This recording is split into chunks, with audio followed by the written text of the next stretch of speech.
Saludos. En el Instituto Costarricense de Electricidad están ocurriendo cosas. El presidente de la República y su Consejo de Gobierno destituyeron a 6 directivos. Prácticamente están haciendo un cambio de cúpula. Solo mantuvieron a la presidenta ejecutiva Irene Cañas. Hay un cambio de rumbo que el gobierno le quiere dar, pero el Congreso también le está dando seguimiento y control político al asunto. Uno de los diputados que se ha encargado de este tema es Erwin Macís, el jefe de fracción de la Unidad Social Cristiana.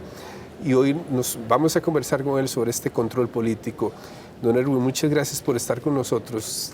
Y lo primero que quería pedirle es, ¿qué opinan desde la oposición de la decisión del presidente del Consejo de Gobierno de prácticamente cambiar la Junta Directiva del ICE? Bueno, muchas gracias por la invitación. La verdad es que agradezco mucho el espacio para también poder evidenciar algunas cosas en las que hemos estado trabajando básicamente los últimos 7 meses. Y es en el tema del ICE. El ICE completo, telecomunicaciones y también electricidad. Ciertamente iniciamos con electricidad y ahora también estamos entrando al tema de telecomunicaciones porque en los dos sectores hay grandes problemas. Ahora, vemos muy bien la suspensión de los directivos del ICE. Lo vemos bien en función de que hay que seguir el debido proceso, hay que ver si todos tienen realmente responsabilidades en la toma de decisiones o no. Hay que entender que no todos ingresaron al mismo tiempo por la composición en la que se nombran, unos tienen más tiempo que otros, pero ahora aquí hay 2 caminos o 2 visiones muy interesantes y son importantes de darle seguimiento. La primera sería quiénes van a sustituir a estas personas. Las personas que vayan a ir ahí, o sea, el presidente ahora tiene que nombrar a 6 personas y el mensaje tiene que ser bastante puro y bastante centrado y bastante transparente, porque dependiendo a quién nombre ahí, así se evidenciará la visión que vaya a tener la institución. Eso es una. Lo segundo es, en relación con la visión, es la oportunidad que existe para poder evidenciar lo que no está bien, lo que no ha estado bien y redireccionar el camino del ICE, el rumbo de la institución. Esas 2 cosas son absolutamente necesarias de ver y nosotros vamos a estar muy al pendiente. Yo envié una nota respetuosa al presidente de la República, insistiéndole en que las personas que tienen que ir ahí son personas no solo con el conocimiento necesario, sino además con la autoridad moral para poder replantear los temas del ICE. ¿Qué está mal en criterio de la Unidad Social Cristiana del ICE? Bueno, muchas cosas, muchísimas cosas. Vamos a ver, en telecomunicaciones, por ejemplo, en los 2 hay una muy mala planificación. Tendría que decir, tal vez a efectos de antecedentes, con la apertura del ICE, en el tema de telecomunicaciones, apertura digo el tema de la competencia, el Congreso, los diputados de ese entonces le generaron herramientas importantes a la institución para que pudiera competir realmente con mayor fortaleza, estableciendo algunas ventajas que no tienen otras instituciones. Por ejemplo, tenemos el tema de la contratación administrativa. El ICE puede contratar con mayor facilidad y puede hacer convenios incluso con empresas privadas de forma directa. Tiene también la parte de la confidencialidad, es decir, no está obligada a dar la información que le solicitemos la mayoría de los costarricenses, incluso con la Contraloría.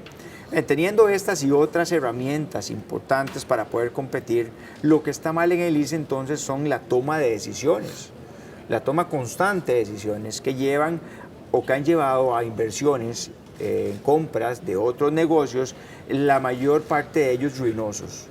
Entonces, por ejemplo, en el tema de Cablevisión, es decir, una empresa que se compra con 12.5 millones de dólares y que en los últimos años no tiene la posibilidad de recuperar esa inversión, sino más bien ha tenido el ICE que estar inyectándole de su presupuesto anualmente recursos. Vemos cómo le ha inyectado más de 29, 24 mil millones de colones, en este caso, generando pérdidas en esta inversión que realiza. Bueno, entonces vamos a ver, ¿por qué se realiza esta inversión? ¿Quién planificó esta inversión? ¿Cuál fue el punto o el tiempo establecido para el retorno de la inversión? Es decir, todo lo normal que una empresa privada seria tendría que hacer en función de hacer una inversión de este tipo. Pero además del tema de cablevisión, hay ruinosidad y mala planificación en algunos otros contratos importantes del ICE. Nosotros hemos identificado, por ejemplo, un contrato con una empresa mexicana que aparentemente se pagó $1 millón para hacer una serie de estudios y recomendaciones que tenían que ver como con el organigrama de la institución, pero al final ninguna de esas recomendaciones se toma en cuenta. Es decir, ¿para qué le pagamos a alguien que haga algo si no vamos a aprovechar el material que da? ¿Ustedes recibieron documentación sobre eso? Sí, hemos recibido documentación casi toda anónima, nos llega a la oficina y bueno, yo lo he evidenciado porque ya también lo han evidenciado algunos medios, de modo tal que, pero además queremos entonces, desde la Comisión de Control del Ingreso y del Gasto Público, revisar si esto es real, ¿verdad? Y para eso ocupamos que se establezca la investigación. Yo presenté una moción esta semana solicitando la apertura de una investigación formal. Ciertamente habían otras mociones que se plantearon a lo interno de la comisión que se refieren a comparecencias de autoridades del ICE. ¿Usted quiere una comisión especial sobre el ICE? No, en la Comisión de Control de Ingreso y Gasto, pero que abarque no solamente el área de energía, sino el área de telecomunicaciones. Lo que estaba hasta el momento eran mociones presentadas para el área de energía. Y además, yo la presenté para que el plenario, en su seno, en su juicio, pudiera evidenciarlo y tomar un acuerdo para darle también prioridad a esa investigación, que abarque los dos sectores, telecomunicaciones y también electricidad. ¿Este contrato de esta empresa que nos habla de $1 millón era para uno de los dos sectores o para los dos? Telecomunicaciones. Pero además de esta hay otro caso de una empresa de origen brasileño que también la documentación que nos han pasado es de más de $8 millones, que tampoco ha tenido un aprovechamiento esa contratación. Nos han reportado también contrataciones por asesorías o servicios de asesoría, pero en la misma línea, es decir, las mismas empresas contratadas por muchos años, porque además se puede hacer de forma directa, es decir, te puedo seguir contratando cada año 100 o 50 millones de colones, porque las contrataciones del ICE son a ese nivel. Pero hay evidencias de que se incumplieron requisitos, de que se violentaron procedimientos, o todavía no se ha llegado a ese punto. No, lo que hay evidencia es que se ha malgastado la inversión, es decir, que no tiene sentido el gasto. O sea, ¿para qué yo voy a contratar algo que no voy a ocupar, que no voy a necesitar? Entonces quiere decir que no estoy planificando bien. Y entonces todos esos gastos mal empleados, mal hechos, al final repercuten en tarifas, ¿verdad? Y al final lo pagamos de todos los costarricenses. Sí, si vemos las razones por las que el Consejo de Gobierno suspende a varios de los directivos, un caso tiene que ver con el pago de cesantías a empleados que pasaron del ICE al RACSA, aunque es un traslado dentro de la misma empresa. Pero uno de los puntos tiene que ver con que en cierto momento los mismos directivos declaran confidencial el acuerdo en el que acordaron pagar las prestaciones. Entonces volvemos a caer en el asunto de la confidencialidad. ¿Cree usted que se le fue la mano al Congreso cuando le otorgó ese velo de confidencialidad discrecional al ICE? En ese momento no, porque en ese momento se abría telecomunicaciones y las otras empresas que son actualmente competencias del ICE sí tenían esa posibilidad. Y además lo que se quiso fue proteger, digamos, el negocio. Es decir, para que la competencia no se enterara que estaba pensando hacer el instituto en algún área en particular. En ese momento no, porque se ocupaba fortalecerlo. a quienes sí se le han ido se le ha ido la mano son a las autoridades, que han aprovechado ese velo para poder blindar la toma de decisiones, incluso blindar las malas gestiones del Instituto Costarricense de Electricidad. Yo presenté un proyecto de ley esta semana que regula el artículo 35 y 36 de la ley 8660, que es específicamente en el tema de la confidencialidad. Y yo considero que la confidenciable tendría que ser dentro de la propuesta lo que está previo al negocio, incluso una protección máxima de 1 año, para poder después de ahí evidenciar y que fuera público la información. Entonces, con eso creo yo que se puede blindar la parte inicial, la parte del negocio, pero una vez que el negocio ya está establecido, que ya esté maduro, que haya cumplido el año, a partir de ahí la información tiene que ser pública. Ese es uno de los cambios que estoy proponiendo para poder darle un poco de transparencia al instituto. El otro proyecto, ese ya lo presentamos, el otro proyecto que está en construcción, me gustaría compartirlo de todas maneras, es el fortalecimiento de las rectorías del ICE. El ICE en electricidad tiene una rectoría que descarga en el ministro de Ambiente y en el tema de telecomunicaciones en el MISIT. Pero son dos ministerios, dos ministros que no tienen, digamos, el músculo para poder dar un control real a la institución. Yo estoy proponiendo un fortalecimiento de los ministerios o de la figura específicamente del ministro para que se tenga la posibilidad de generar las políticas públicas que las instituciones requieren. Acordémonos que también el ministro de Ambiente ve la parte de Recope y también ahí puede generar política pública para poder fortalecer a estas instituciones. Y el ICE servir o trabajar como un ente ejecutor de la política pública.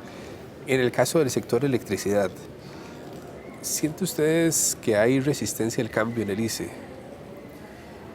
Bueno, vamos a ver. Quiero decir, porque se han seguido haciendo inversiones gigantescas que algunos expertos ahora cuestionan. Por ejemplo, cuando se insistió en Diquís, después tienen que abortar el proyecto. Ahora se habla mucho de generación más de otro tipo, renovable, solar, eólica, con pequeñas plantas de autosuficiencia en industrias, en casas. Pero en el ICE se insistió en los grandes proyectos. ¿Cómo lo ven desde la oposición? Bueno, ves, te doy un dato incluso. Recientemente se nos ha informado que el ICE ha aprobado el desarrollo de 3 nuevas hidroeléctricas. 3 nuevas hidroeléctricas, pequeñas, pero de igual forma 3 hidroeléctricas. Entonces, el ICE ha caminado en función de la matriz energética a través de hidroeléctricas y se ha excedido porque hizo un análisis incorrecto sobre la demanda. Es decir, el ICE calculó que al día de hoy tendríamos que tener un nivel de demanda y no lo tenemos por mucho, pero por mucho menos. Bueno, afortunadamente, porque en décadas pasadas teníamos más bien el problema inverso, que la demanda era muy creciente. Sí. Claro, lo que pasa, hasta ahí bien, afortunado hasta ahí. Desafortunado porque para poder suplir esa demanda, contrajeron una serie de créditos por más de $4.000 millones. Entonces, invirtamos tanto porque vamos a recuperar tanto monto sobre una proyección de la demanda.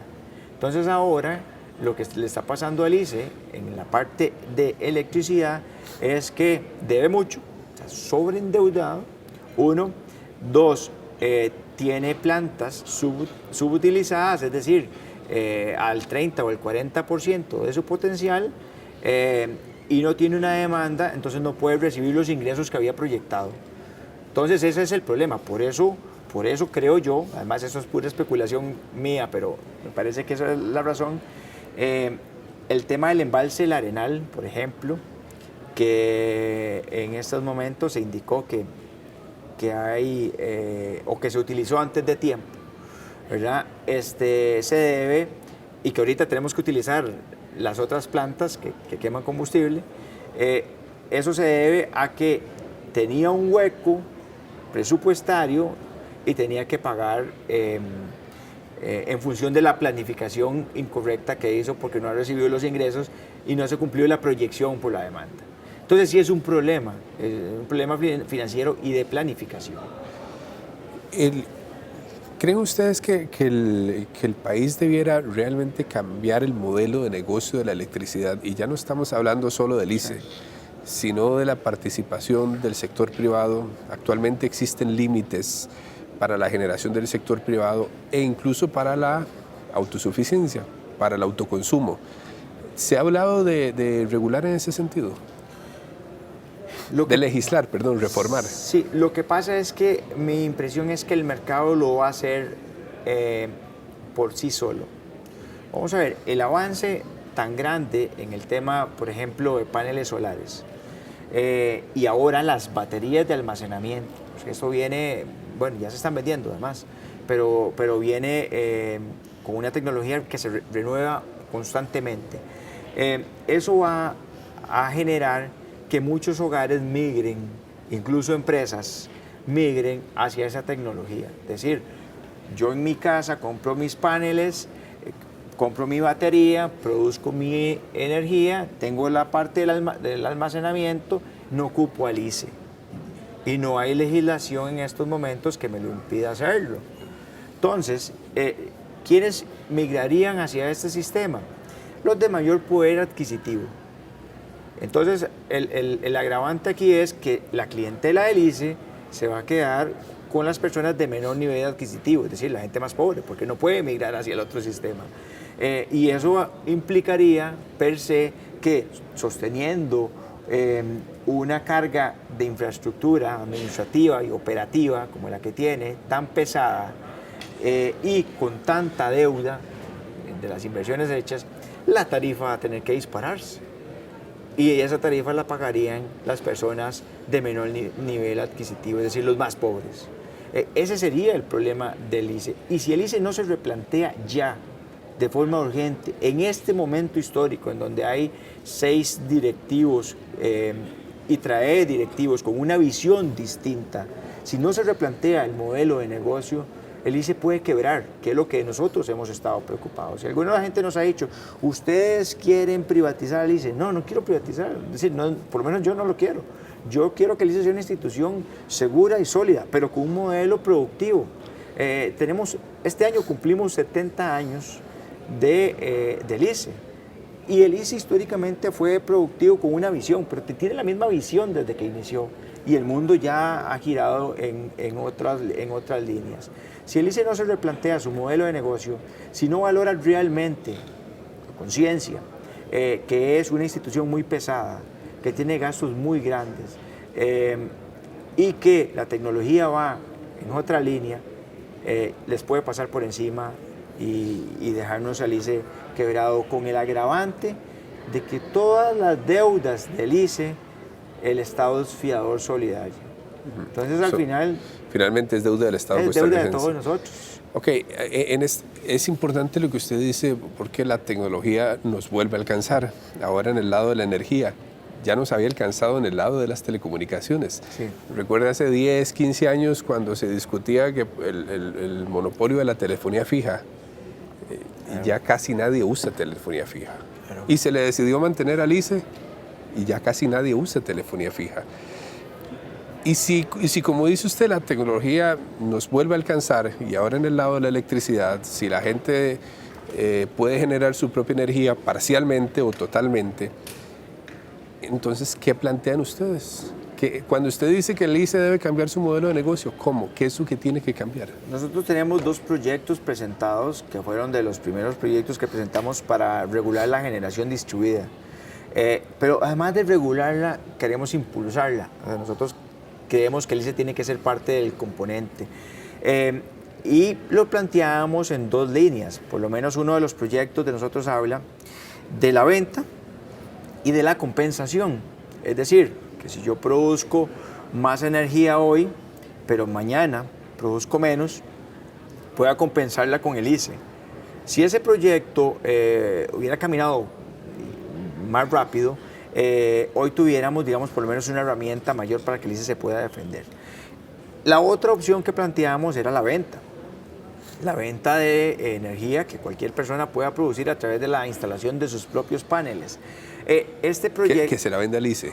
Que se la venda, sí, que lo incluye en la red y que el ICE sí, la distribuya, se la vende finalmente al ¿cómo se llama?, al consumidor o al cliente final, pero que el ICE la reciba y que la persona que la produzca tenga una compensación por ello. Lo que pasa es que volvemos a la matriz energética que escogimos o que se escogió como país, basado en hidroeléctrica y además basado en una especulación de demanda que nos sobrepasa al día de hoy, con algunas agravantes. No podemos enviar a Panamá porque Panamá está produciendo a la mitad de precio que producimos nosotros. Nosotros por kilovatio producimos 18.42 y Panamá está produciendo a 10.8, es decir, casi la mitad de lo que nosotros estamos produciendo. Y en Nicaragua, hacia el otro lado, para que siga incluyendo hacia Centroamérica, hay un problema de origen político, digamos, para poder pasar por la red. Básicamente Nicaragua está utilizando lo que pasa ahí para autoconsumo, o sea, para su propio consumo. Entonces, nosotros estaríamos limitados de momento a nuestro mercado local. Y me devuelvo entonces al tema de Panamá para hablar de reactivación económica. Al final y al inicio, nosotros lo que estamos planteando es la necesidad de que el país pueda ser más competitivo y parte de ser más competitivo a través de las tarifas energéticas. Nos decía el Estado de la Nación que dentro de lo que se requiere para reactivar la economía, se requieren todas aquellas políticas públicas que, digamos, pringuen a todo el sector, es decir, que vaya en cascada impactando a todo el sector. Y no hay nada que impacte más a todo el país que la energía y el costo de la energía. Y entonces, si nosotros tenemos un modelo muy costoso, que va desde muy malas tomas de decisiones, desde no tener planificación, desde excesos en gastos, y aquí tengo, digamos, a grandes rasgos el monto de la tarifa y de cómo se calcula. La tarifa es igual a costos de operación más costos de mantenimiento, más costos administrativos, más el rédito, que tiene que ver con las inversiones, por la base tarifaria que tiene que ver con los activos del ICE. Sí, a grandes rasgos, digamos, esta es una de las fórmulas que se utiliza para calcular cuánto pagamos nosotros de electricidad. Ahora, si tenemos costos de operación muy altos, costos administrativos muy altos, costos de mantenimiento muy altos, sobreendeudados y además activos que quizás estén dentro del aporte tarifario que no se utilizan, estamos destinados a no ser competitivos dentro de un marco tarifario. Ahora, pero si nos comparamos con Panamá, no conozco el detalle de la matriz energética de Panamá, también podríamos caer en el error de compararnos con una generación con base en combustibles, ¿o no? Sí, Panamá está trabajando más fuerte en gas natural. Desde luego que a mí me encanta la idea de energías renovables. Lo que pasa es que, bueno, vamos a ver, en otros países de mayor desarrollo se ha pasado gradualmente esta parte. Y además el país ha avanzado gradualmente en todas las líneas. Es decir, vamos a ver, Noruega puede tener una matriz renovable, pero en algún momento también tuvo la matriz en gas natural, pero además la economía del país subió al mismo tiempo en que fuimos cambiando. ¿Qué quiero decir con esto?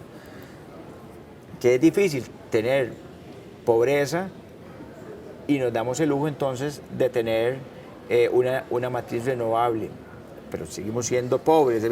Hay un tema que se contradice en no subir gradualmente todas las gradas juntos, sino solo subir una y la otra no. Y antes que le hablaba del embalse del Arenal, entonces vemos cómo podríamos nosotros estar enviando energía hacia otros países renovable, pero ahora entonces tuvimos que encender las plantas térmicas y entonces tener que costear nosotros un gasto mayor en la utilización de esa tarifa. Es decir, hay una contradicción muy grande porque creo que no hay una claridad sobre la política pública, no solo del ICE, sino de lo demás. Perfecto, don Erwin, muchísimas gracias, un placer. No, con mucho gusto. Y estaremos informando en las versiones digital e impresa de La Nación al respecto. Muchas gracias. Mucho gusto.